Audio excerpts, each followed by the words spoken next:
no solo somos un país agobiado por gravísimos problemas que además se arrastran por décadas, tenemos un problema serio en el Perú. Y yo he querido definirlo de alguna manera como el desencuentro entre la clase política, es decir, quienes están conduciendo los destinos del país, y los problemas, las necesidades y las respuestas a esos problemas de los peruanos. Vivimos en dos países distintos. El país del agobio, de la delincuencia, de la crisis económica, de la falta de servicios básicos, de la falta de oportunidades, el país del sistema educativo que se derrumba, del sistema de salud que se mantiene y sobrevive en la precariedad, y la gente saliendo masivamente cada día a la calle a buscar cómo la hace, porque es la realidad de la inmensa mayoría de peruanos. Y en el otro lado, gente que dice que bien está todo, ¿no? Han visto los números, cómo vamos a crecer este año, ¿no? Y cómo han mejorado nuestros ingresos, y cómo está mejorando la seguridad, cómo está mejorando la situación de la seguridad, los éxitos que se están teniendo. Y claramente viven en dos países y encima quieren que este país en el que ellos viven superviva, es decir, se prolongue indefinidamente en el tiempo. Es decir, han hecho más de 100 modificaciones a la legislación electoral con el objeto de quedarse, si pudieran, para siempre, no hasta el 2026.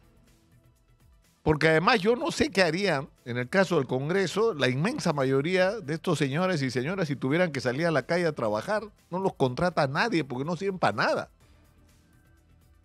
Pero no solamente eso, sino como hay toda una red monstruosa de corrupción en el Perú, que comienza desde el financiamiento y la manera como se construyen las campañas electorales en el Perú, legislan para protegerse de los procesos de corrupción, desarticulan las instituciones del Estado que pueden ayudar a mejorar el control y la lucha contra la corrupción, o simplemente echan a la calle a quienes se atreven a enfrentarse a la corrupción, más allá de los modales, a quienes se atreven a enfrentarse a la corrupción.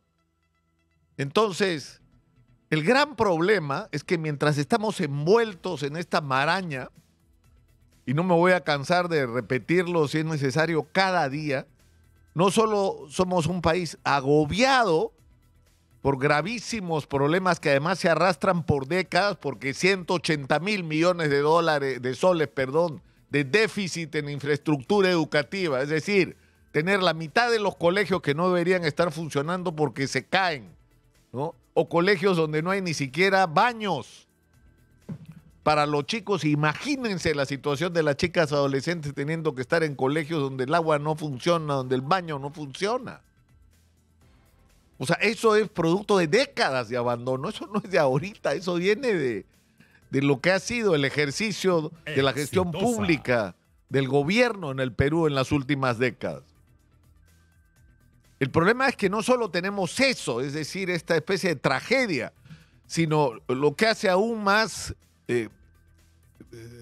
compleja esta situación, por usar algún término, es que junto con esto tenemos todas las posibilidades, pero todas.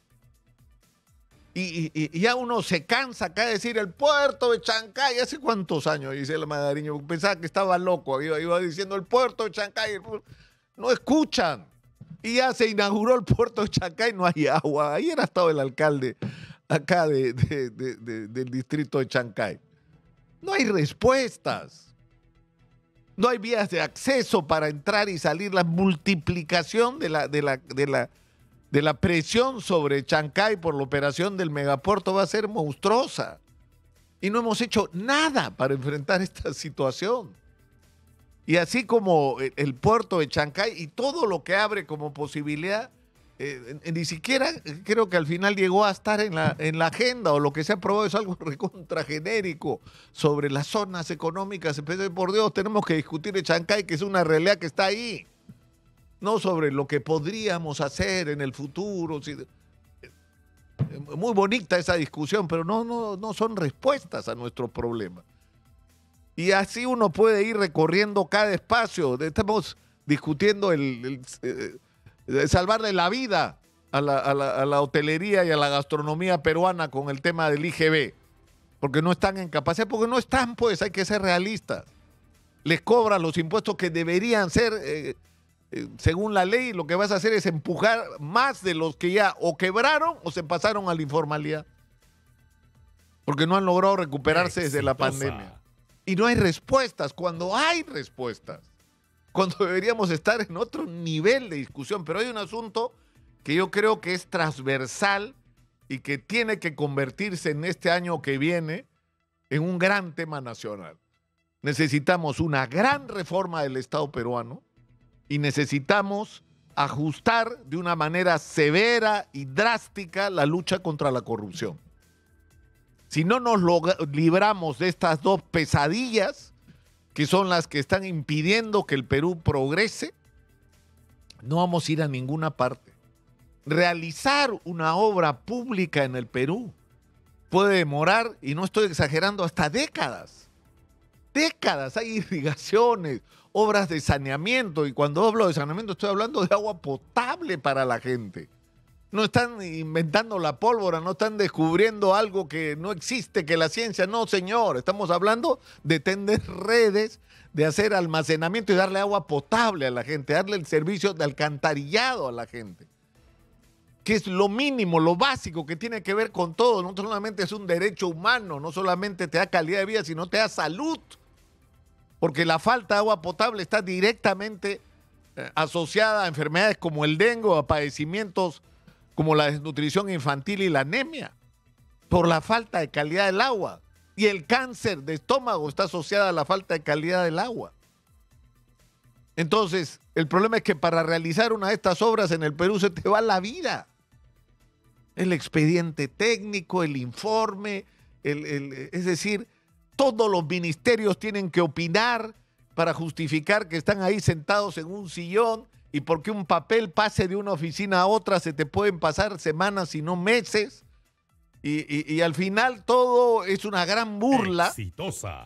Porque desde el comienzo ya está claro quién va a ganar, porque ya decidieron quién va a ganar, a quién le van a comprar o quién va a ganar la licitación. O en todo caso, que es el otro fenómeno, es como que se producen dos licitaciones paralelas. La licitación formal de los que ofrecen su producto, su servicio para realizar una obra o venderle algo al Estado, y la otra licitación, la verdadera, la oculta, la de quién paga la mejor comisión a los funcionarios corruptos. Y tenemos dos niveles de funcionarios corruptos: los permanentes, es decir, los que han sobrevivido gobierno tras gobierno. Revisen los casos de corrupción del gobierno de Martín Vizcarra. ¿Dónde están esos funcionarios? En el mismo sitio. En el mismo sitio, solo que trabajando para otros. Porque simplemente van cambiando de amos. Y esa es la otra costra de la corrupción. Es decir, unos son los operadores permanentes y otros son los que tienen el control de la caja, porque son los que controlan el gobierno. A todos los niveles. Entonces tenemos que proponernos acabar con eso. Es decir, no vamos a cambiar las cosas si no nos proponemos que esto cambie. Y esto supone, ¿no?, un concierto de voluntades. Es decir, así como les gusta mucho, vamos a endurecen la ley. Sobre todo, ¿qué tal si endurecemos la ley con respecto a la eficiencia y la corrupción en el aparato del Estado? Yo decía el otro día, y los retos va a estar ahora el ministro de Justicia, espero. Y le voy a decir, pongamos pues a discusión y hagamos un referéndum sobre la pena de muerte para los funcionarios corruptos, a ver si les gusta. A ver qué va a decir la gente sobre eso. ¿Ah? Que se le dé, el que le roba a los hospitales, la carretera, el agua potable, la vida digna a los peruanos. A ver si no ponemos eso a discusión. ¿Quieren ponerse recios? Pongámonos recios, pues. Y discutamos eso también. Pero tiene que haber cambios drásticos en el tema de la corrupción. Tenemos que acabar con ella, tiene que dejar de ser parte de nuestra vida cotidiana, porque de alguna manera el pago de un pequeño soborno, o el pago porque te pasaste la luz roja, o el pago por saltarte una cola, o por conseguir una cita en un hospital, ya está aceitando la red de corrupción. Ya está normalizando la corrupción en el Perú. Entonces esto no significa solamente cambiar las reglas de juego, lo cual supone simplificar los procedimientos, simplificar los plazos, es decir, hacer más ligera la realización de una obra pública. No es posible que el Hospital Lorena, que ya perdí la cuenta cuántos años tiene haciéndose, 12, y todavía no se termina de inaugurar, o la carretera que construyó de Lima a Ica, que demoró creo que como 14 años, una cosa absurda, ¿no? Y el puerto de Chancay, que costó $1.300 millones, hecho menos de 4 años, 3 años y algo. ¿Por qué? Porque ha sido una obra privada que solo muy circunstancialmente y felizmente para ellos ha tenido que pasar por los requerimientos y los procedimientos de una contratación estatal. Hay inversionistas que están dispuestos a meter todo el billete que sea necesario para Chancay porque saben lo que eso significa para el mundo, pero no lo quieren hacer por una y simple razón. No tiene que ver solo con la falta de confianza en la estabilidad política, el Perú que cambia de presidente cada año y medio o 2, no. Tiene que ver con las reglas de juego en el Perú, que si tú haces una obra en el Perú te van a coimear, si haces una obra en el Perú te van a meter adendas, la obra que se calcula para que cueste 500 millones termina costando 1.500 y se proyecta para que se haga en 4 años y se hace en 12. Exitosa. Y eso tiene que cambiar. Pero eso depende también, y por eso yo creo que hay que ser directos y dar ejemplos muy claros de la voluntad.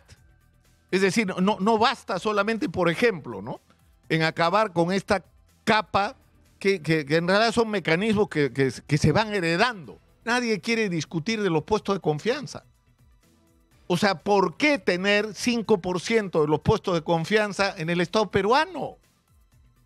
O sea, ¿por qué la gente que llega al gobierno barre a todos los funcionarios que toman decisiones sobre el gasto, sobre lo que se contrata, lo que se licita, lo que se compra, y pone a los suyos?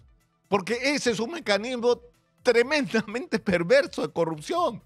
Esa gente está ahí no por realizar las obras que están en marcha, de los proyectos de largo plazo, les importa un comino, están ahí para levantarse lo que puedan.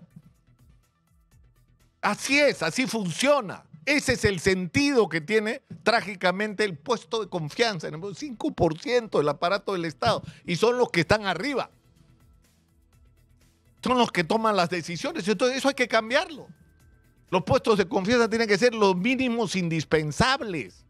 Y lo que tiene que instaurarse es la meritocracia permanente, que la gente llegue a un puesto porque ha atravesado un camino de éxito profesional, de demostración de eficiencia y de decencia en el ejercicio de su función, de su carrera, de su profesión o de la gestión pública, si fuera el caso.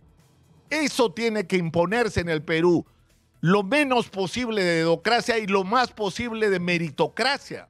Es la única manera de tener un Estado eficiente, con una simplificación de todos los procedimientos. Pero si no hay la voluntad de la empresa privada, por eso yo doy un ejemplo, que es el ejemplo de la gente de Cementos Inca, que no es un ejemplo cualquiera.